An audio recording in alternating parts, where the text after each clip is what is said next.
Président. Alors, bienvenue à tous et toutes.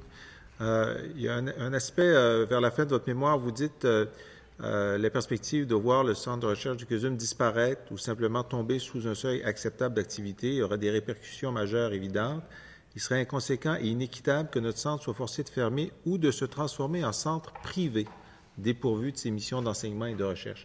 Avant 2010, le centre était-il privé? Il ne faisait pas de recherche? Et expliquez-nous comment le centre pourrait devenir privé à l'intérieur du CUSUM.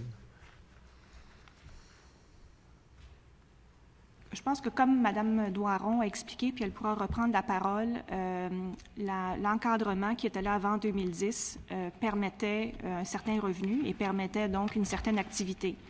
Ce qu'on pourrait s'imaginer actuellement du côté du régime public serait beaucoup plus limité, d'où notre inquiétude de survie. Parce que uniquement de s'occuper de la préservation de la fertilité dans le contexte de l'oncologie, ce qui est un élément extrêmement important, comme on l'a mis dans le mémoire et dans ce que j'ai dit tantôt, n'est pas une activité suffisante pour nourrir un programme. Alors, c'est d'où l'inquiétude, justement.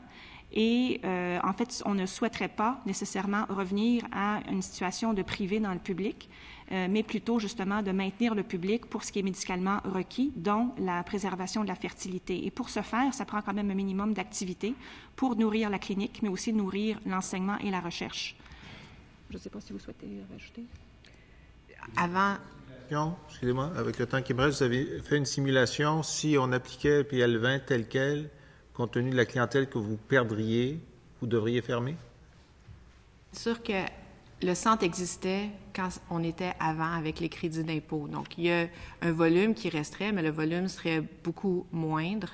Et il faudrait voir les dispositions dans le projet de loi 20 qui vont être adoptées pour voir jusqu'à quel point ce niveau d'activité serait affecté. Mais c'est clair qu'il va y avoir un impact sur notre volume.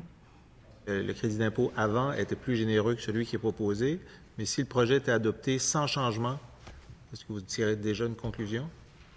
C'est sûr que si il est possible de continuer comme on faisait avant 2010, c'est-à-dire qu'on pouvait offrir des traitements qui étaient rémunérés par les patients et que c'est à eux de demander le crédit d'impôt avant. Donc, on pourrait continuer à offrir un certain volume, probablement en dessous des 1000 cycles, autour des 1000 cycles de FIV, mais tout dépend du crédit d'impôt et des balises qui vont être restreintes le crédit d'impôt, ce qui n'est pas clair en ce moment.